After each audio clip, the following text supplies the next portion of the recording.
After dating all through high school and college, our daughter's boyfriend finally came by to ask my husband and me for her hand. We gave it to him, hoping that he'd finally tell us where the rest of her is.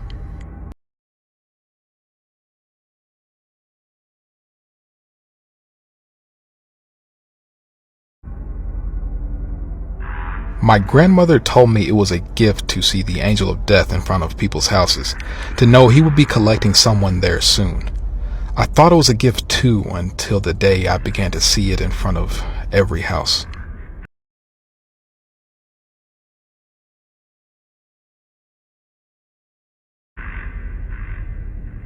I had often had a slightly irrational fear of being stalked or having someone show up in the backseat of my car after leaving a bad relationship, so I got a smaller car for a sense of security. The day I stopped carrying pepper spray with my newfound courage, a soft breath tickled the hairs on the back of my neck with a soft, "I found you."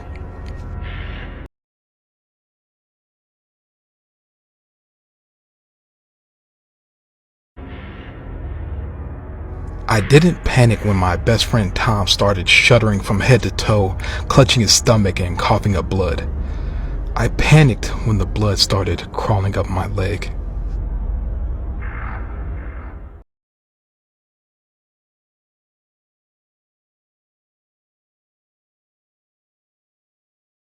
You know that weird full body twitch you get sometimes when you're falling asleep?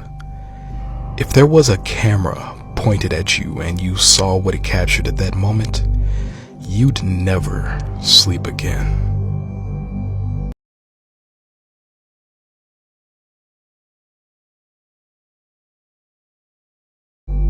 Did you know that there is no such thing as a left-handed person?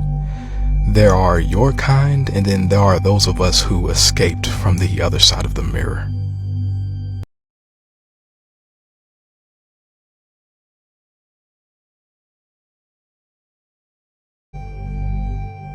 Don't panic. This is your brain. I don't have much time. It can't decipher scrambled words. Get help. It's already inside of you. Never mind. You're fine.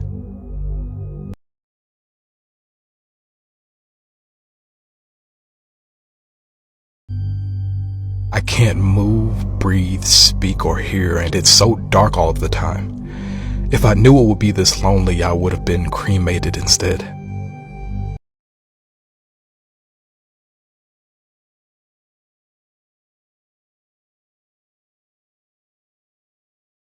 The doctor pulled the stethoscope ear tips out and hung the device around his neck. "Mr. Weatherby, all of your tests have come back negative, and my examination shows nothing abnormal." Adam knew what was coming next. "I'm not crazy, doctor. I'm sorry, but there's no physical reason for why you occasionally lose control of your hands. A psychologist can help. I don't need therapy. I need answers. They seem to have a life of their own. I can't hold a job. I'm under investigation for assault. I almost killed my neighbor. This can't go on. I'll try anything at this point." After 2 weeks on the new medication, Adam saw no progress and grew increasingly depressed. He was convinced that despite what the doctor said, it was no psychological problem. That night, a frustrated and angry Adam sat in his chair and drank bourbon. Drunk and hopeless, he stumbled to the garage and started the table saw, then slowly lowered his wrist towards the screaming blade. Detective Armstrong entered the garage where several uniformed officers stood over the blood-soaked body. "So what do we got?" he asked, taking in the blood-splattered scene. "Well, this is a weird one, Detective." "How so?" "Take a look at the body.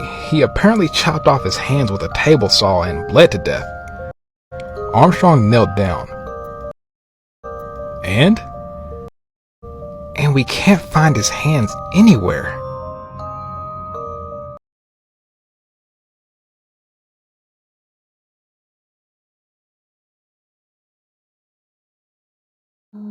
It has been said that the definition of insanity is doing the same thing over and over and expecting different results. I understand the sentiment behind the saying, but it's wrong. I entered the building on a bet.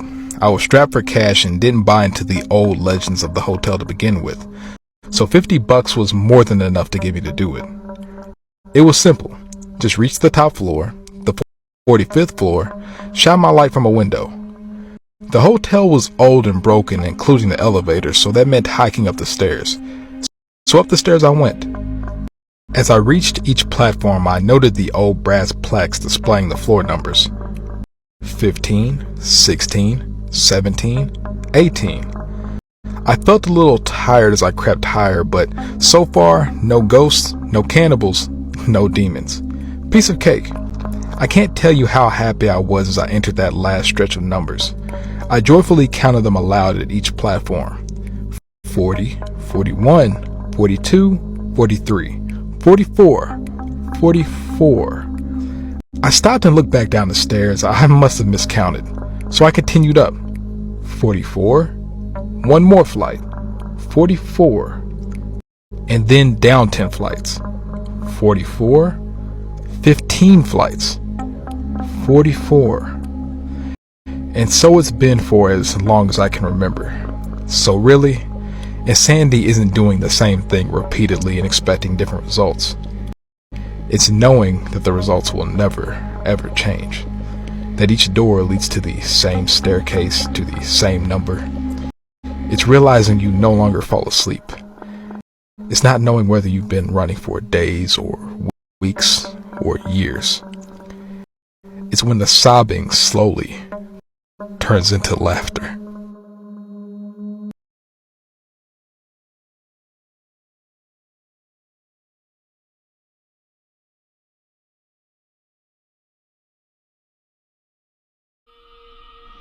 Here they come again, the brave ones. Another Halloween night and the kids are back, here to prove their fearlessness. The old house's floorboards creak beneath their sneakers. Only half an hour until midnight, so I have to work fast. I start with their flashlight, blowing lightly against it so that it flickers, but this inspires little more than a nervous giggle. 15 minutes until midnight. Time to take things up a notch. I hover up to the ceiling and will my body into flesh. My every nerve is on fire, but they've given me no choice. I force drops of blood to trickle out my nose, but the boys below don't notice. I knock against the ceiling, but they won't even look up. "I thought this place was supposed to be haunted," says the leader. What a joke. 5 minutes until midnight. I'm running out of time. With the last of my strength, I scream, so loud that they finally turn to look up at me. I like to think I put on a good show. I sway on an invisible noose and the blood flows freely from my nostrils now. A couple of the drops hit the skinny kid with a crew cut. The boys scream and run into the night, just in time. Below me, I hear the thing turn, its disappointment palpable. For now, it sleeps, but one day I will fail. The boys will be too brave and I won't be able to scare them out in time. One day, they will wake it.